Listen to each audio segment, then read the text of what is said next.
Hi there, welcome to Boxing Deep Dive. I'm Lyndon Hosking, and great to have you along for another edition of Classic Fights. And I've got to say, this is probably going to be our best one yet. I'm not going to waste any time. I'm going to bring in our co-host for the show, Grant Tassie Brown, Peter Maniatis. How are we, guys? Good, thanks, Great Lyndon. to be on the show, guys. Good to see you, Tassie. Good to see you, Lyndon. Yeah, well, as I said, guys, this is probably going to be our best yet because we've got a little bit of an additional flavour to this one. We'll waste no time to bring in. We've got a special guest host, and that is the one and only three-time world champion, Jeff Fenech. Welcome to the show, Jeff. Hey, guys. Great to talk to you guys, as always. Yeah, let's correct that, Lyndon. 4 times, please. Yeah, well, we've got plenty to talk about that because you're right. We should be sitting here with a 4-time world champion, and but look, obviously the fight we're speaking of is one of the best classic fights. Of course, Jeff Fenech versus AZUMAH Nelson for the WBC Super Featherweight Championship. You can see there it took place at the Mirage Hotel and Casino in Las Vegas, Nevada, on June 28th, 1991. So, Jeff. Again, mate, great to have you along. What we're going to do is obviously talk about the lead up to the fight, the build up to the fight, some things that was going on at the time, and of course we'll get into some highlights of the fight because we'd love to hear all about it. We've can probably talk for Tassie and Peter here. We all watched the fight live back in the day and were absolutely horrified by the result. But I'm sure in 30 years, mate, has it actually got any easier to deal with, or it's something that's constantly on your mind? Nah, it's all fine, but what sometimes gets me a little bit is when Jeff Horn fought Manny Pacquiao, they went back to have a rescore of the fight. Just go back and rescore this. If any judge don't give me the fight, they shouldn't have a license for boxing. It's just pretty simple. Like I said, I'm 3-time world champion, but obviously if you watch the fight, it's quite black and white that they should be 4-time world champion, and it's not too late to do it. I'm still alive. AZUMAH's still alive. The judges are still alive. The WBC is still alive. Let's let them have a look at the fight again. Yeah, well, I'm going That's to a give the other great point, guys. Jeff. That's a great point. I was going to bring that point up. I mean, Donald Trump pardons Jack Johnson. If they can do things like that, why doesn't a WBC go over this fight and redo it again and get an independent judging panel and redo it properly? That's all I think should happen. I reckon Australia should petition behind that, and you should be awarded a 4th belt. That's my personal view on it. Peter, it's funny. Like I said, and I say this without any, hesitation, that my belts really don't mean anything to me. It's my legacy and what I've done. But I mean, if we're going to be real in the day and age that we are today, let's give people their due. I mean, hey, listen. If it was a close fight, I've got no problem, mate. It wasn't even close. Like I said, people say I won 9 rounds to 3. I look at it and I think maybe the first round was even closer than people give me credit for, because if you listen to the commentary, they don't give me any credit at all until close to the end of the fight. They don't say how I made punches, misses, how I done certain things, So they just thought that AZUMAH Nelson was going to beat me, and then they got a shock. Yeah, Jeff, look, as a kid, mate, growing up, he was my idol. I never dreamed that I'd become, train with you and be one of your good friends, and obviously I'm blessed for that. But, you grew up, all your fights early on, you fought the best Mexicans around, you fought the best in boxing. I mean, Mike Tyson was his favourite fighter when he was quoted, years ago. And he went over there, mate. AZUMAH Nelson's a legend, obviously. He fought Whitaker, he'd been the best there is, but mate, you went over there and you just fought a great fight, mate. You beat him. You won every second of every round, pretty much, at least 10 rounds. There was no doubt about it. I remember as a kid watching it at a pub. I shouldn't have been there, but I was there watching and I just couldn't believe it, mate. And it always, I picked this fight to go over because it's always been a thing. To me, you're always the four division champion, no matter what. And anyone that knows boxing knows that the greatest AZUMAH Nelson got beat that night, and that's the only way it is. Yeah, like I said, that's boxing. It still happens today. It hasn't really improved. There's been a lot of fights I've watched over the last 5 to 6 months where one judge has given it to somebody else. But the great thing about boxing today is guys like Eddie Hearn say it exactly as they see it. They don't care if Eddie Hearn has his fighter fighting and he loses, he will say he lost. We watched the fight the other day, a young kid of Ray Ford. It was a close fight, but he lost the fight. He lost clearly. Eddie Hearn said it straight after the fight. I take my hat off to him because back in the day, as soon as I fought and at the end of the fight against Jimmy Nelson, he's got his hands up, they're hugging him, they're cuddling him. God, shit, I don't know what they're cuddling for. I mean, he just got beaten for 12 rounds. Had there been another round, I'd knock him out. So, I mean, that's just the way boxing is. It's not going to change. Jeff, let's go back to the lead up to the fight.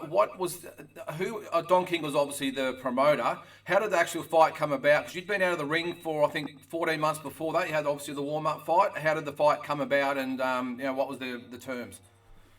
Yeah, well, I was always, destined to fight AZUMAH. I wanted to move up the divisions, and I've moved them up pretty quickly. I had 3 defences of my bantamweight. I was undefeated. I never lost that title. I defended my super bantamweight the same, and then I fought for the featherweight and defended that. And then I went up to fight AZUMAH Nelson. So, like I said, my preparation was very, very good. I mean, there was a couple of days over in Vegas where I wish I didn't do a few of the things I'd done. Like there was a couple of days where it was really windy and I still ran out and ran really hard and I felt a little bit flat. But I just knew at that stage of my career and where I was mentally and physically at that stage, nobody could beat me. I don't care if it was AZUMAH Nelson, I don't care if it was Pernell Whitaker. I would have fought anybody. With the pressure I was going to put on them and the way I fought, I believe that nobody could put up with me. And that proved to be the case in my first fight against AZUMAH Nelson. Let's not even worry about the rematch, because if I won the first fight, there wouldn't be a rematch. But listen, there was a rematch, and I take my hat off to him that he prepared. Great, he went back and he defeated me. But we're here talking about the fight on the 28th of June, whatever year it was, and I clearly won the fight. And I deserve to have my belt for that fight. Yeah. Hey, Jeff, obviously the famous Newtown Police Boys Club, where you trained most of your career. Who was your sparring in preparation for that fight? Who was your main guys before the Nelson fight? Yeah, I still had the guys from Australia that were helping me to unit, but I also sparred lots of rounds with Greg Haugen. I sparred a lot of rounds with the Olympic gold medalist, I think that Troy Waters fought over there. And I sparred a few of those guys over there in America, which was really, really good. It was just the icing on the cake. It gave me that confidence to know that, wow, I'm sparring with Greg Haugen and all those guys. And I was, trust me, I was doing better than well. That I was very, very confident that I am, like I said, that, I took the fight against AZUMAH Nelson because I believed I could beat him. The same as, I took every other fight. I believed I could beat anybody at that time. Go ahead, Pete. No, I was going to say, Jeff, I remember as a kid going in always into a farmer's or into a bookshop, and I remember the Ring magazine, they had you on the cover, The Next Coming of Roberto Duran. And you kind of looked a bit like Roberto. You had the goatee. They were building you up massive in America back then. And the build up to your fight with AZUMAH Nelson, it was on the Mike Tyson Razor Ruddock rematch. And the noise that was coming out, you were making just as much noise as Mike Tyson. That was what was so amazing back then. And Tyson was the biggest superstar in sport. So credit to you. Yeah, but I wasn't really interested in that stuff. Like I said, I went 8 weeks before to do everything as good as I could. I took my whole team there. We never stayed on the strip. We stayed off there. We trained really hard. We had a great preparation. And look, I got out there and I had to do a job. And I believed I'd done the job. And I never got paid totally for my job. I got my wages, but I never got the hardware that come with it. That was my belt. And like I said, it doesn't bother me when we're talking about it. So I just like to be honest. I don't care if I've got one belt, if I've got 10 belts. Yeah, I don't need my belts. But that day I won a fight fair and square, and I was totally robbed. And like I said, those judges who went against me, the one who gave it a draw, Dave already.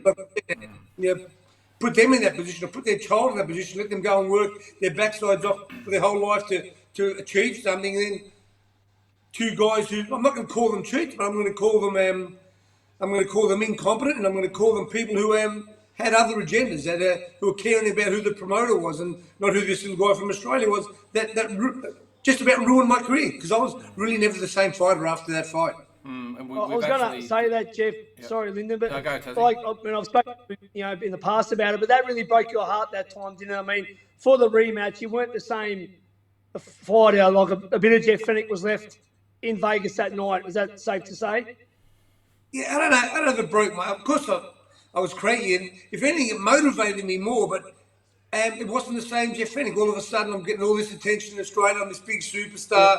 I'm getting more money than I've ever got. You know, I'm doing things I've never done before. Taz, me was 5 a.m. every morning running and in bed at 8 o'clock. After that fight, I was doing appearances, had my own clothing line. They're talking about doing my life story on film. Everybody's, giving me everything for nothing. And that hunger just seemed to disappear without me knowing. Jeff, we've got it back to show you some highlights of the fight. Let's just set the scene though. As Pete said, it was the undercard of Tyson Ruddock 2. Did actually peeve you a little bit that the biggest fight of your career you're on the undercard, or it didn't matter being on the Tyson card was all what it was about at the time? Yeah, none of that bothered me. Every fight was the same, whether it was the first fight or the last fight. It was a fight. I just had to do my best. So none of that really. That was never in my thought. All right, so you were 25-0 going into the record. Nelson was 33-2. And leading into the fight, I think you'd had 12 world title fights at that stage, 9 by knockout. He'd had 15 with the 13 wins and 2 losses, obviously, to Whittaker and Sanchez.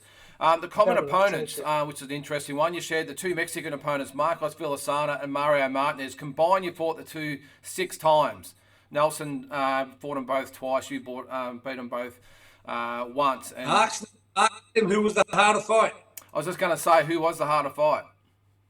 You asked them who was harder, me or Nelson. Oh, yeah. They never won a round against me. Martinez dropped me in a round, which automatically wins. Go and see if he won any more out of 12. Go and see if Marcos Villasana won 1 round out of 12. They had split decisions against AZUMAH Nelson. Yeah. No, they did. And so we'll get into the fight anyway, Jeff. I just want to, here's the start of the fight now, as we're watching it there. So you'd had a great couple of years before this. You'd beaten Victor Callejas, Tyrone Downs, George Navarro, Marcos Villasana, and Mario Martinez, who we just said. You had the 14 months off. You actually briefly retired there for a little bit, didn't you? And then you came back and fought John Colbin when you came back. I had a few problems with my promotional team and my promoter, Bill Morty. And I said it was because of my hand injuries, but I just needed to get away for a little while. But the other thing that you got to realise in this, and I'm going to say it because I'm not embarrassed one bit to say it, Joe Cortez was the referee. Hey, listen, he didn't referee the fight fairly. He refereed it for Don King. He refereed it for AZUMAH Nelson. In other words, he cheated. No doubt. Every time, watch every break in the fight. He pushes me back. He leaves AZUMAH Nelson stand exactly where he is. He let AZUMAH hit me after the bell. So there was plenty of things that were in AZUMAH's favour on this night. But guess what? He still didn't win. I won the fight clearly, convincingly, and I'll never change my mind about that. Hey, Jeff, a few things when I talk about your career to people, I talk about things like beating guys like Daniel Zaragoza and I think the Flea Richardson, guys like that. They won world titles after you beat them years later. And that's what I say, like you beat them at their best, but they become champions still later on. I mean, that's a big feather in your cap to the fact that they go on and still win titles. Daniel Zaragoza fought Morales and them guys when he was 38 years old. He beat Wayne McCulloch 10 years after you beat him. Oh, hang on. I think you must have got a phone call there, Jeff, because I'll exit you out, Jeff. Just dial back in, mate, because when you get a phone call, the sound goes off. So just come back in. We'll keep talking about the fight there. So this is round 3. So hopefully we'll get Jeff back in now. He's joining in. There he is. And he should be coming back now. We'll get him in. Come on, Jeff. We need you back there. We'll get him back in a second. I'm sure. I mean, you can see the pressure that Jeff's applying here. And he's just always on AZUMAH's chest and doing what he wants and pushing him back and forcing the fight. So that and flurrying when he wants to flurry, he just seemed to have AZUMAH's number in every little point of the fight. That's what I felt. And you see the strength department. Jeff was just ragdolling him. Yeah, he kept him in one spot there for ages. In that one spot. No, but Jeff would just basically tip him and push him back. He had, you could see he just had the brute strength. He was a lot stronger man than him physically. All right, we've got you back there, Jeff. Just go ahead, Tazzy. You're in the middle of asking Jeff a question there. Yeah, just saying, not just about this fight, but I said the guys like Wayne McCulloch beat Barrett. He beat Daniels goes beat McCulloch years later, and it was it Downs or the Flea Richardson that won a world title after you. It was Greg Richardson, yeah. Yep, that's right. Well, you got him out of there early, didn't you? Zaragoza, like I said, Daniel Zaragoza went on to fight guys like Morales and went 8 or 10 rounds with him. When he was 38, just look what I'd done to him when he was 25 or 26. Like I said, but I don't need to talk about that. People who know the sport of boxing like you guys do, So I'm not here to give myself a pat on the back. But like I just said, in this instance, I won a fight clearly, and like I said, like I said, I looked in, I see Joe Cortez. I don't like to say things about anybody, but he was definitely against me the whole fight. Jeff, and Jeff, Jeff, you had him in that corner there a few times where he's actually didn't move away from there. You just kept him sort of for a couple of rounds in the corner there. Yeah, I mean, that's where he wanted to stay. He loves fighting on the ropes, and he thought that he would, catch me off the ropes because you get some power using the ropes as well. But it didn't happen. And if you have a look every time, you'll see Joe Cortez will break us. He'll push me back, and he'll leave AZUMAH Nelson right there. I mean,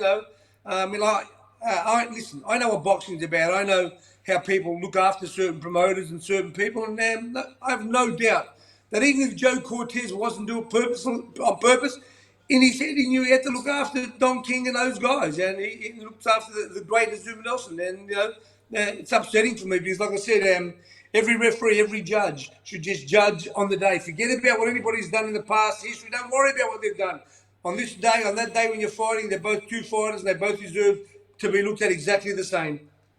Go ahead, Pete. Jeff, were you surprised at how easily you could ragdoll AZUMAH Nelson? Because it just looked like you could push him around and do whatever you wanted with him. I mean, if this was a street fight, it would have lasted 10 seconds. You could see that a mile away. You would have just pummeled him. But if, you leading up to the fight, were you thinking this is going to be a lot tougher than it actually was? Because you were so much physically stronger. You could push him around any way you wanted to. Were you surprised with that? No, I wasn't. Only because I knew that was my strength. I sparred guys like Jeff Harding and Mark Jensen and I sparred these guys, Justin Fortune, and I sparred these guys every day. They're much bigger than AZUMAH, much stronger than AZUMAH. So I knew that what my strength was, and I thought that on that particular occasion, I used it to the fullest, except I said on occasions where the referee stopped us from doing what I was good at. But like I said, that's why I was confident, Pete. That's why I knew, because I thought that nobody in the featherweight division or junior lightweight division could withstand my punching and my strength. Not as if I punched harder than anybody else, but I punched, a lot more than anybody else. Instead of punching, 12 times or 20 times around, I punched a couple of 100 times around, which obviously equaled a lot towards the end of each round. It really took a lot of energy and fitness away from those guys. What was the conditions like in there, Jeff? Obviously, it's Vegas, so at that time of year, it's going to be hot. What time of day was the fight, and how hot was it actually in the ring? Yeah, it was pretty hot. But again, as soon as you get in there, that all switched off for me. I didn't care if it was another 100 degrees hotter. I just had a job to do, and I was focused on doing the job. And like I said, not that I got tired at any round, because I didn't. And you can see, hopefully, when we get to the end of the 12th round, you'll see I could have done 10 more rounds quite easily in that heat, and at that pace, there was definitely not a problem. But like I said, it was an amazing experience being outdoor, and doing what I done was, for me, not a shock, because like I said, I believed I could beat anybody, but beating AZUMAH Nelson that convincingly was a pretty big win. And let me get there. People say that he had malaria or something. If a doctor let him fight with malaria, or if Don King let him fight with malaria, or if his corner let him fight with malaria, they should be never allowed to in the corner again. So that's all bullshit again. That's just another bullshit excuse. I could have made plenty of excuses when he beat me in Australia, but I made no excuses. A great fighter beat me because he was better prepared. Yeah. Jeff, what weight do you just figure you at your best? So we talk about you as an all-time, bantamweight, super bantam or feather, or even super. What do you think your best division was, where you're actually the best ever in at division? Where do you think you'd be? Yeah, that's a great question. Like I said, I was growing, like I said, early. So I think featherweight was great for me. I mean, I had no problem with junior lightweight. except that when the time came for me to be a junior lightweight, I wasn't that Jeff Fenech that I was with the hunger and with that chin of granite that I was when I was a featherweight. So yeah, things change in the sport because it's such a demanding sport. It's a hard sport. Because I've got you and Ruben Olivares as the two best bantamweights of all time, in my opinion. And yeah. Good dream fight, that one. Well, like I said, as a bantamweight, I didn't have the opportunity to fight all these the guys with the names that I fought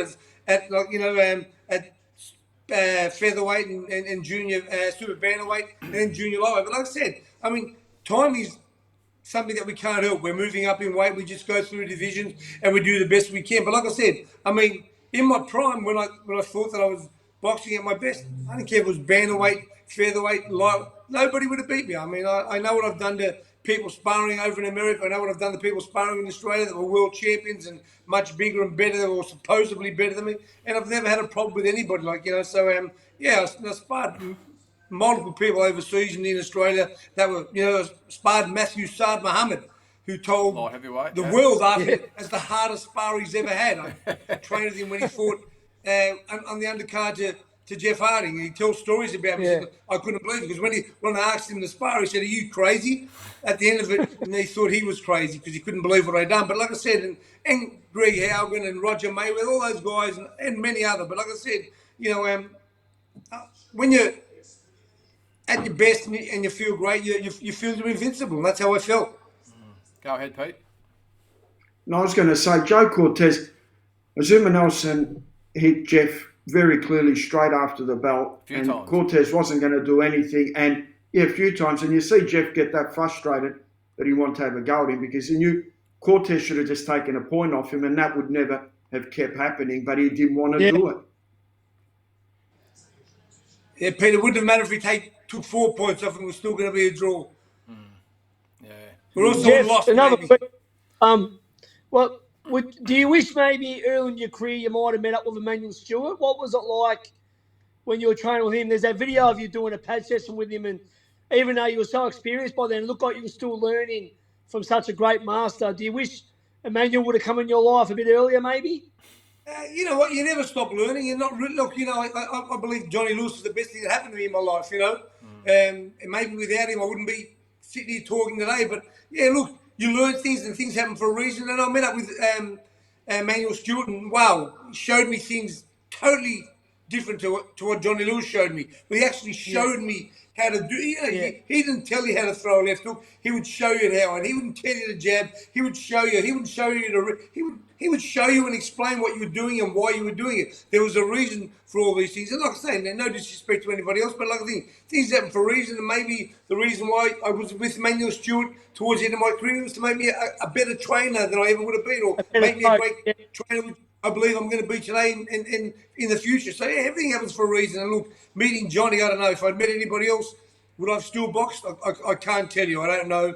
And but look, I've had an amazing career. I was trained with Johnny Lewis early in my career, which was totally amazing. I loved him as much as I love my own parents. So, I can never, say anything about. And then I met Emmanuel Stewart. And like I said, it went from loving somebody to learning and being a part of the real world of boxing. So, look, it was just different. But I've no complaints. I'm happy with everything that happened in my career. Like I said, I don't want to change anything, but there is that opportunity because this happens today, and people look at fights and let the WBC be the first in the history to go and have a look at a fight and change it around.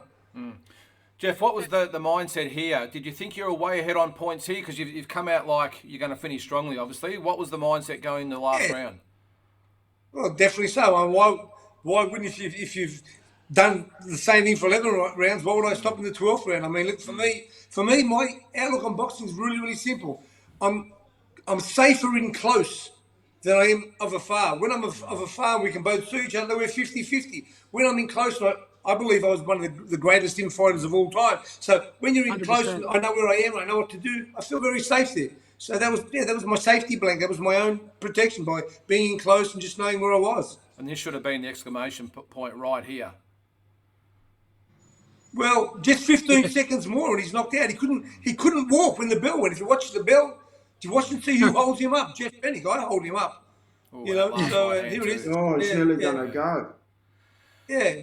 He's full. Yeah, I'm holding him. Yeah, but yeah, Oh, that's- like I said, you know, so then he goes and puts his hand up and all that kind of stuff. For me, that's really disappointing to the sport of boxing because when two people fight, if you beat me, I know I'm going to congratulate you. I'm not going to walk around and put my hands up hoping that some idiot judges and people who are corrupt and don't know about the sport are going to put somebody else's hand up. You know, if I had lost that fight the same way I believe I won, and they gave me a draw, I would tell them that I lost the fight. Well, speaking of the idiot judges, let's have a look at the decision. Those probably won't be the greatest of memories for you, but let's Ladies and go gentlemen, back. before I read the decision, we've all seen an outstanding 12-round title fight. No matter who the winner is, they both deserve a big round of applause for Pretty the Pacheco effort gave it to me of by Zuma 7 Nelson points. and Jeff Fenech. Well, fans, after 12 rounds of boxing, we have a split decision, and here are the score totals. Judge at ringside, Jerry Roth scores the bout 115-113 for Jeff Fenech.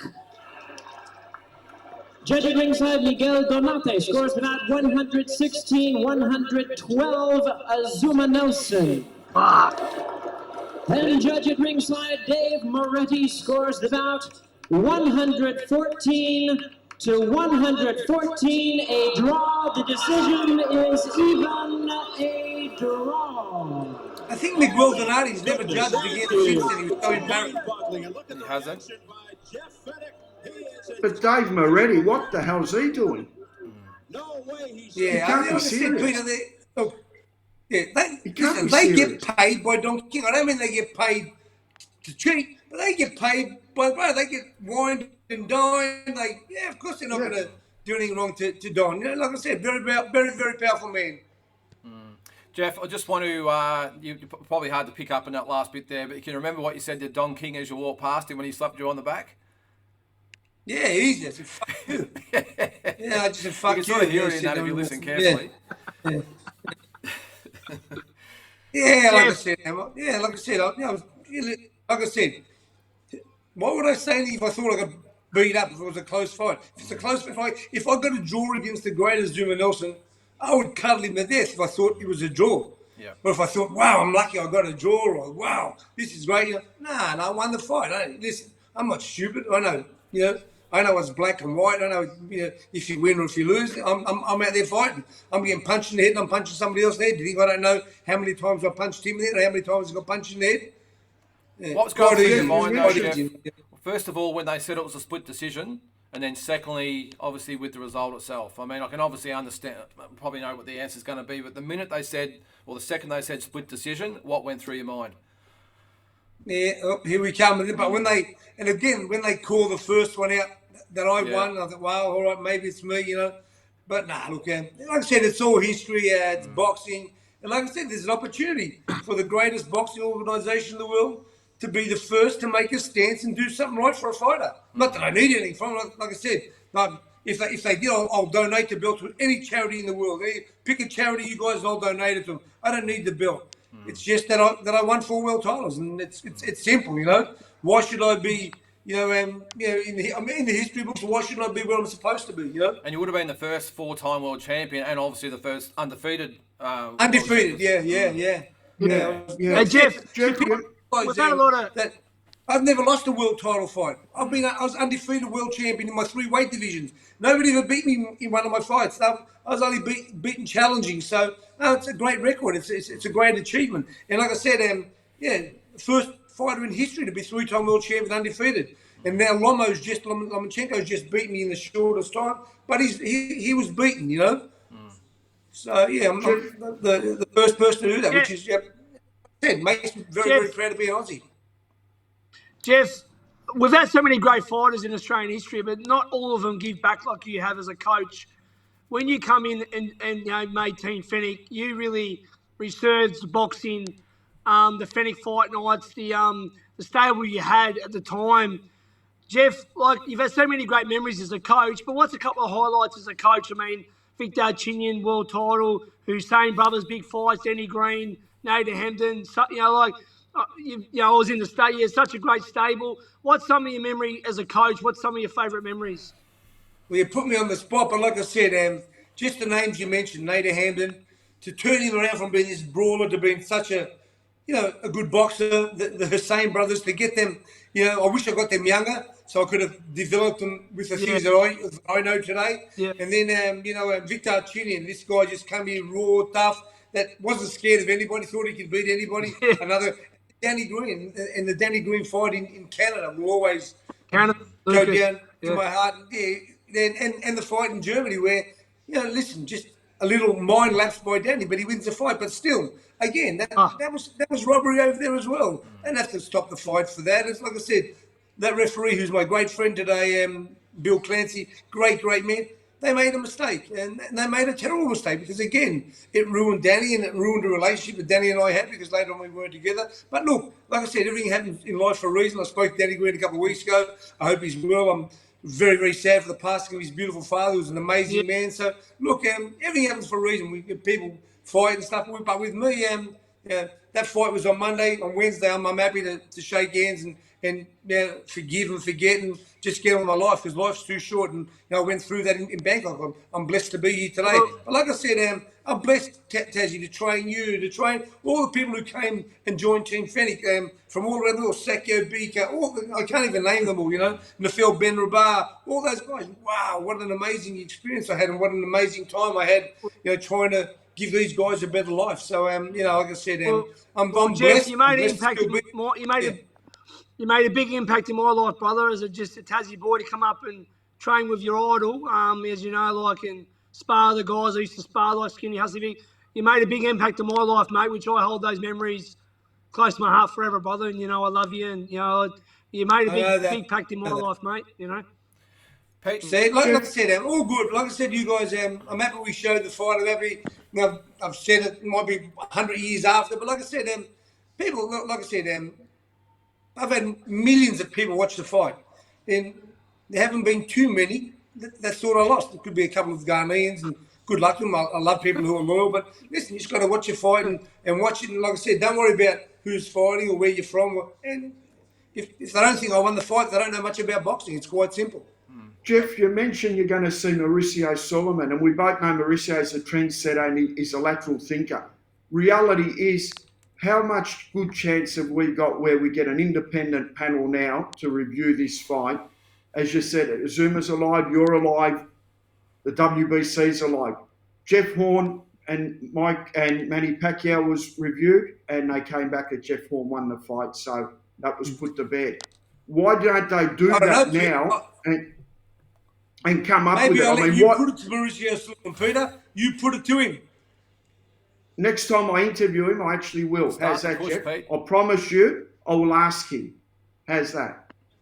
I promise you. It's all good. I'll ask him. I'm very, very proud just to be somebody who represented my country. And like I said, every time I fought anywhere in the world, I was representing Australia. And couldn't have done it without the support of the Australian public. Everything I own, my beautiful home and everything that I've done, I've been able to do it because the Australian public have supported me. And I'll never forget that. So that's the most important thing. I think, Jeff, we can probably speak for the whole boxing public out there and Australian public to say you don't need the belt to be the champion. We know you won the fight, and that's just not, having our Australian hat on. We all know you won the fight. I think we all voted before. I think it was 9 rounds to 3, maybe 8 rounds to 4. But as I said, mate, you're a 4-time champion in our eyes, and you'll be an icon of the sport in this country forever. So I'm sure that's all you need more than a belt. Hey, Peter, Jeff, are you coming down for these Afghans fight? Thank you so much for your time today. No, thanks. Are you Jeff. coming down he's for these leaving for Afghans fight, Mexico. Jeff? And thanks for giving me the shits. I'm going to have the shits for the rest of the day after watching that fight again. All good. Now, Taz, I've got to go away, brother. I'm bowling on Wednesday morning. I've got to be there. I'm doing a big couple of things with Mauricio for our Australian boxers, and there's a huge, awesome, important wedding over there. I'll see you next time then. All right, safe. Really safe appreciate it. travels, Love you Jeff. guys. See you, Taz. Bye. Safe travels. Thanks, Yeah, mate. brother. Bye, guys. All right, the one and only Jeff Fenech. How Only, good was that yeah. to actually have him The on? living It was probably a legend. little bit hard with the Yeah. volumes and stuff talking over each Linda, other a bit. you have got Paul doing this type of stuff. You've gone into the situation you can. I think I've You, just you hit the call the home big run. guns when you need them. When you need the big guns, you just go bang and it goes right Well, into the grandstand. Well, it goes a little bit of what we spoke about the other night, Tassie. You know, after we spoke on this show last week about just how good it'd be to get Jeff Fenech on here to do the classic fights, I rang him on Friday. He actually cut me off. He said, Lyndon, when you want me, what do you want me for? Just make sure you remind me, because of course he's got that much going on. He said, make sure you remind me 3 or 4 times before it's happening, mate, and I'll be there for sure with you guys. Now that is someone that gives back to Australian boxing and world boxing, That's isn't it? what we said. You know what I mean? Look, I know Wade Ryan's very busy at the moment, getting ready for his fight, and same with a few of the other boys and Jacob NG and that. But it is what it is, mate. Look, you got one of the greatest fighters ever in boxing, not Australia, but in boxing, respected by Tyson, Duran, Hearns. They all know Jeff Fenech. As I said, we've had, Mundine, we've had Billy Dibb, we've had, great legends on. So it is what it is, mate. Look, as I said, you've got to crawl before you walk in this game. It's a tough sport, and sometimes you might need someone. You might need people like us to get you out there and push your brand. So it is what it is. But look, mate, Jeff will always, every time I want Jeff to do a signature or to do a video chat to someone like a fan or a family member, he's the first person to do it. He does it within seconds. Like, he's unbelievable like that. Yeah, he is. And Pete, you've obviously go back a long way with him as well. But do you remember watching the fight? I think I quickly touched on it then. How did you actually have it scored at the time, realistically? I had AZUMAH Nelson needing a knockout to win. Mm-hmm. That's how I scored it. Yep. It didn't matter if Jeff went down 4 times in the last round. He could not lose. He needed to be knocked out. I did 10-2. Yeah, I scored at 9-3. Yeah, I had maybe 9-3, but maybe like worst case 8-4. But I remember I was actually in Canada watching this fight when it was on. I was an exchange student over there, and I went to a bar, and of course all the Canadians were there to watch Ruddock fight Tyson. And we're at the bar, and of course everyone's there for Ruddock, and then of course the Fenech fight comes on, and everyone's there. You know what it's like with the undercard. You don't really know who's fighting, and they sort of drinking away. I tell you what, by the end of it, the whole crowd in the bar was all pro Fenech. It was awesome back in the day, and of course, being the young Aussie, I was letting it ride. But look, just great memories back then, wasn't it, Tassie? That was a real golden age, a golden age of Australian boxing to have him around. And of course, Costa came after that, and then of course after that was Danny Green and Anthony Mundine and all these great fighters. Jeff Hardy. I wanted to make a point what he'd done as a coach. Team Fenech was the hottest stable anywhere. And as I said, Victor Gina Del saying Hussey, Nader, Danny Green, Sakio. Mate, the sparring I used to see day in, day out, you pay for it. I mean, and Jeff made that happen. He got the sponsors on board, Fenech Fight Night, and like he resurged boxing again.